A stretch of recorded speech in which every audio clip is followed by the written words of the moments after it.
ఏంటో ప్రతిరోజును ఇదివరకు అంతా బాగానే ఉండేది. ఇప్పుడు బాగా తయారయ్యారులే ఒకళ్ళకొకళ్ళును. ఏమన్నా అంటే ఏదో ఒకటి మాట్లాడుతున్నారు. నాకే అర్థం కావట్లేదు అసలు ఏంటోను.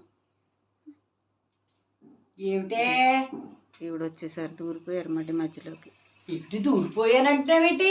మిమ్మల్ని ఏమన్నాను? నేను ఏమన్నా మాట్లాడానా మీతోటి? మరి మధ్యలో దూరిపోయారంటున్నావు కదా. మీ సంసారం అంతా సరే అయ్యి సమానంగా మీరు అయ్యేదాకా మధ్యలో దూరిపోతూనే ఉండాలి. దూరిపోండి అలాగే. ఆ తర్వాత దూరం అంటే దూరం అన్నా దూరం, మిగతా వాళ్ళకి దూరుతున్నానా? ఎక్కడెక్కడో ఉన్నారు ఖండాంతరాల్లో, నువ్వు ఒక్కదానివే కదా ఇక్కడ ఉంటాయి. మీరు వెళ్ళిపోండి ఇష్టం లేకపోతే, అప్పుడు దూరం ఎవరును.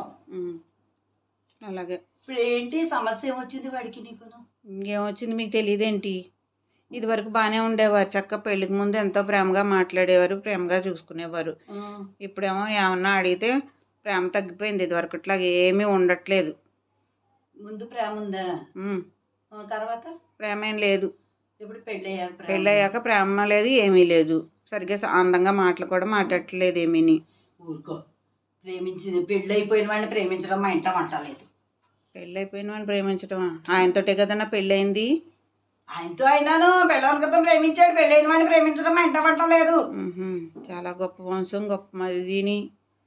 వంశాల దాకా వెళ్ళక్కలేదు కానీ అసలు మా తెంగరాడు ఎలా తగిలాడే నీకు? నాకు అర్థం అవట్లేదు. తెంగరాడా ఎంతో తెలివైన వాడు అనుకుంటే ఇలాంటి దానికి దొరికాడు. అసలు అసలు ఎలా మొదలైంది మీది? చెప్పమ్మా నాకు అసలు మీది. నేను లైబ్రరీకి వెళ్ళేదాన్ని అత్తయ్య గారు చదువుకోవడానికి వెళ్ళినప్పుడు.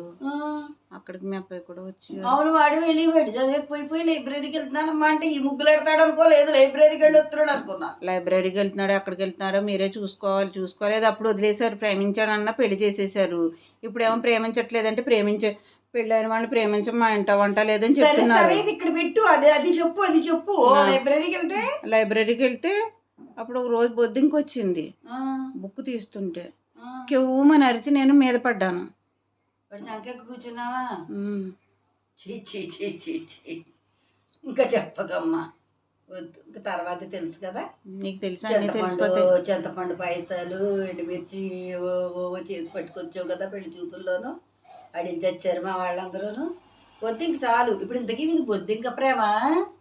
అవునత్తయ్య గారు, బొద్దింక కలిపిన బంధం. ఓహో సరే, అలా అయితే ఇప్పుడు మళ్ళీ బొద్దింక వస్తూ ఉండాలేమో మీ ఇద్దరి మధ్యన ప్రేమ పెరగాలంటే. ఎందుకు మీరు వస్తున్నారుగా? సరే బాగానే ఉంది. సర్లే నేను చెబుతాలే వాడికి, ఏమనుకోడు వెళ్ళు. సరే అయితే మీరు చెప్పపోతే బాగోదు, మీకు బొద్దింక వస్తుంది. అప్పుడు నాకు బొద్దింక వచ్చినా ఒకటే రాబోయినా ఒకటే. చచ్చి ముందు సారికి వెళ్ళలేదు, నాకే వస్తుంది. అదేంటిది?